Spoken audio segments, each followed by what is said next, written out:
5월 25일 화요일 새벽기도, 우리 함께 하나님께 찬송 드림으로 예배 시작하겠습니다.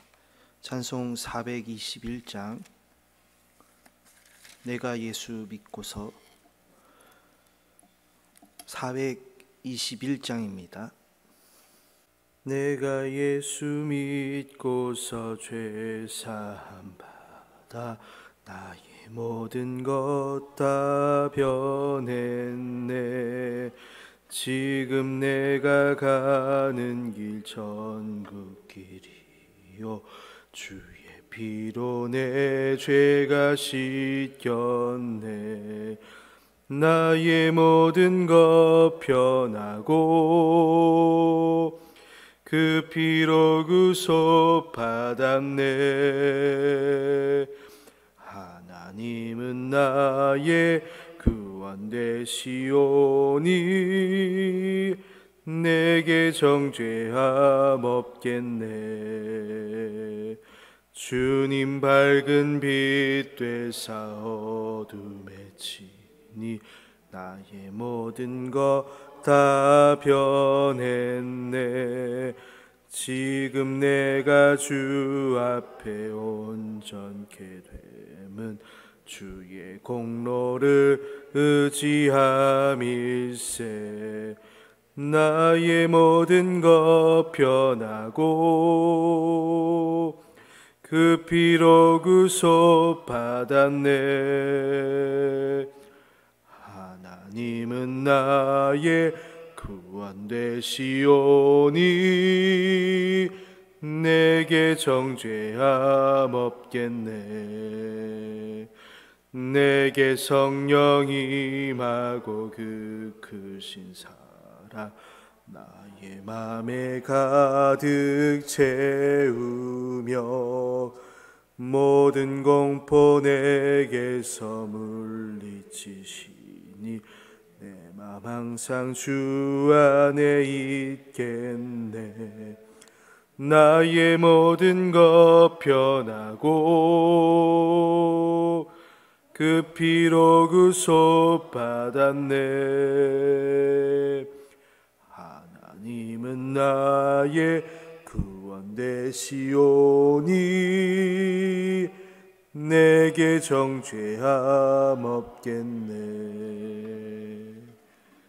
아멘.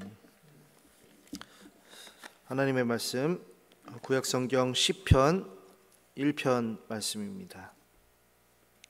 페이지 수는 805페이지에 있습니다. 시편 1편 1절부터 마지막 절 6절까지 함께 말씀 나누겠습니다. 시편 1편 1절부터 4절까지 제가 읽고 5절 6절을 함께 읽겠습니다. 복 있는 사람은 악인들의 꾀를 따르지 아니하며 죄인들의 길에 서지 아니하며 오만한 자들의 자리에 앉지 아니하고 오직 여호와의 율법을 즐거워하여 그의 율법을 주야로 묵상하는도다. 그는 시냇가에 심은 나무가 철을 따라 열매를 맺으며 그 잎사귀가 마르지 아니함 같으니 그가 하는 모든 일이 다 형통하리로다. 악인들은 그렇지 아니하며 오직 바람에 나는 겨와 같도다. 그러므로 악인들은 심판을 견디지 못하며 죄인들이 의인들의 모임에 들지 못하리로다.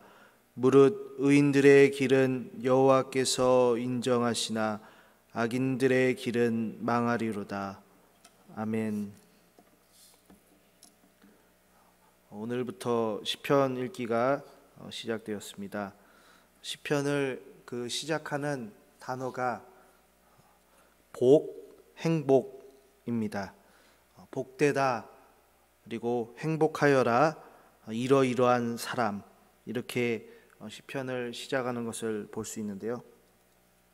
복 있는 사람, 그리고 행복한 사람이란 어떤 모습인가를 정확하게 알 수 있는 말씀이 바로 오늘 시편 1편 말씀입니다. 그러니까 시편은 정말 행복한 사람이 찬송하고 그리고 기도할 수 있는 아주 중요한 그러한 책이라 할 수 있습니다. 그러니까 우리가 행복을 추구하고 그리고 행복하고자 하지만 어떻게 보면 서로가 가진 어떤 행복의 목표가 다릅니다. 어떤 사람은 집을 사는 게 행복인데 사람들마다 그 집의 크기에 대한 어떤 행복도 다릅니다. 어떤 사람은 어떤 작은 집에 만족하기도 하고 어떤 사람은 정원이 달린 집, 어떤 사람은 아파트에 사는 것 등 모든 사람의 행복이 정말 이것이다 딱 잘라 말하기에는 곤란한 그러한 부분들이 있습니다. 그래서 행복이 이것이다 어떻게 표현하기라는 참으로 어렵다 생각을 하는 그러한 찰나 놀랍게도 시편은 그 시작 복 있는 사람, 행복한 사람을 한 가지로 묘사하고 있습니다. 어떻게 많은 사람들의 행복에 대해서 한 가지로 표현할 수 있을까요? 그만큼 시편 1편은 이 복, 행복에 대해서 분명하게 제시하고 있습니다. 행복은 본래 어떤 상대적인 것이 아니었던 겁니다. 죄라는 것이 세상에 들어오고 나서 각기 추구하는 복 그리고 각기 생각했던 그런 행복이 개인마다 다 다르게 됩니다. 내가 만약 어떤 작은 일로 행복하다고 만족해도 옆에 사람은 그것을 보고 행복하지 않다라고 말할 수도 있습니다. 또한 그 행복을 강요할 수도 없습니다.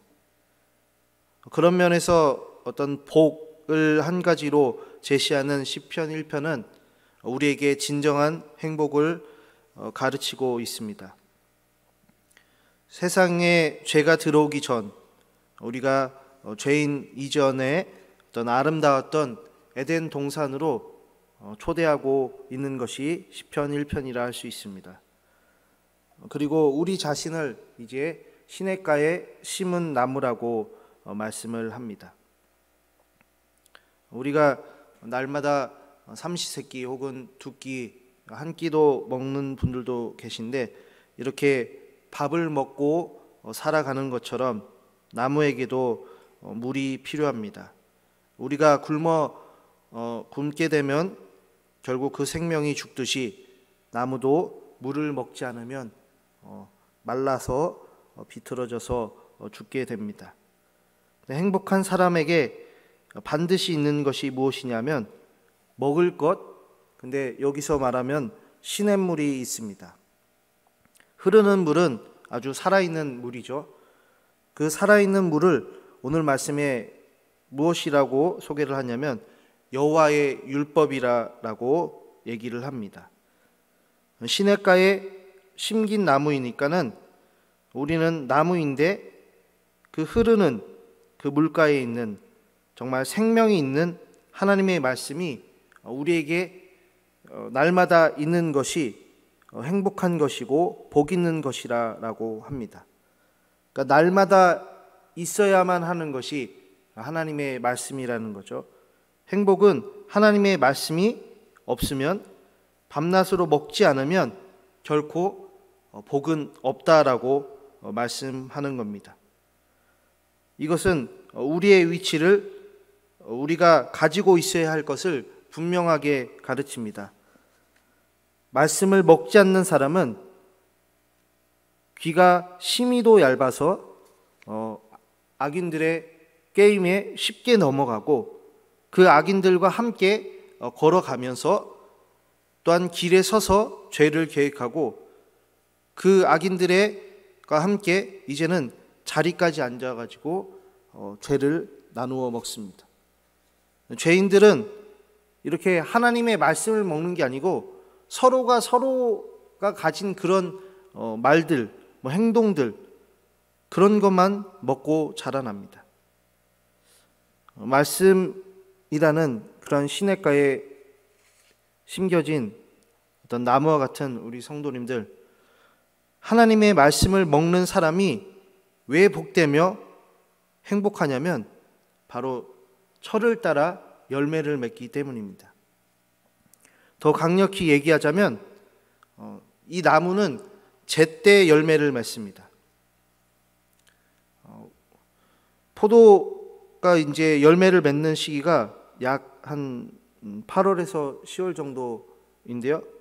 만약 그때 포도나무에 포도 열매가 안 맺히면 그것은 제대로 된 포도나무라 할 수 없습니다. 그래서 진짜 복 있는 사람이라고 한다면 말씀을 먹고 자라서 반드시 제 시기에 열매를 맺습니다. 이 말은 변화가 있다는 겁니다. 그런데 악인은 열매가 없고 그리고 그런 공급받는 물이 없기 때문에 말라 비틀어져서 결국 바람에 나는 겨와 같습니다. 이 말은 죄인들의 어떤 행동들이 얼마나 가벼운가 보여주는 예입니다. 그 죄인들은, 그 입들은, 그 행동들은 뭐였다 하면 비방, 시기, 질투입니다. 행복함을 얘기한다지만 그들은 진정한 행복을 다루지 못합니다. 결국 멸망의 길로 가는 거죠. 그러나 우리는 어떤 사람들입니까? 바로 이 새벽부터 하나님의 말씀을 듣는 복 있는 사람입니다. 하나님의 말씀을 듣고 읽고 묵상하는 것을 가장 기뻐하시길 바랍니다. 나무가 시냇물을 마시면 행복해하듯 말씀을 나누는 것으로 행복하는 우리 성도님들 될 수 있길 바랍니다. 또한 이 나무가 제 시기에 열매를 맺어야 하듯이 우리 삶에 말씀의 열매가 맺히기를 바랍니다. 그 말씀을 충분히 먹은 나무는 반드시 분명히 변합니다. 이 세상 사람들은 사람은 고쳐 쓰는 게 아니라고 얘기합니다. 그리고 사람은 쉽게 변하는 게 아니라고 얘기합니다. 하지만 분명 오늘 시편 1편 말씀에서는 하나님의 말씀은 사람을 변화시킨다고 말씀합니다. 우리를 복된 사람, 행복한 사람으로 만든다고 얘기합니다. 이렇게 우리 성도님들 하나님의 말씀으로 하나님께 가까이 하지 않았던 우리가 하나님께 가까워지고 이웃에게 사랑을 베풀지 않았던 우리가 이웃에게 사랑을 베풀게 되는 그러한 열매 맺는 그러한 행복한 사람으로 사실 수 있기를 간절히 축복합니다. 우리 함께 기도하겠습니다. 하나님 아버지, 우리는 복되고 행복한 사람입니다. 하나님의 말씀을 또한 받고 듣고 그 말씀을 묵상하는 자이기 때문입니다. 또한 그 말씀을 받은 자로서 살아갈 때 반드시 우리가 그 철을 따라서 적절한 시기에 열매 맺는다고 말씀합니다. 하나님, 그 말씀이 우리 마음에 체화되어서 그 말씀을 따라서 살아가는 정말 복된 하나님의 자녀로 살아가는 우리가 되게 하여 주옵소서. 예수 그리스도의 이름으로 기도합니다. 아멘. 하늘에 계신 우리 아버지, 아버지의 이름을 거룩하게 하시며 아버지의 나라가 오게 하시며 아버지의 뜻이 하늘에서와 같이 땅에서도 이루어지게 하소서. 오늘 우리에게 일용할 양식을 주시고 우리가 우리에게 잘못한 사람을 용서하여 준 것 같이 우리 죄를 용서하여 주시고 우리를 시험에 빠지지 않게 하시고 악에서 구하소서. 나라와 권능과 영광이 영원히 아버지의 것입니다. 아멘. 오늘 말씀처럼 우리 성도님들 또한 가정에 하나님의 귀한 복, 그 말씀의 복이 정말 충만할 수 있기를 위해서 함께 기도하겠습니다. 또한 목사님과 그 가정 위해서 우리 국내 어려운 미자립 교회와 그리고 국외로 우리 세계 선교 위해서 그리고 개인 기도 제목 놓고 함께 기도로 나아가겠습니다.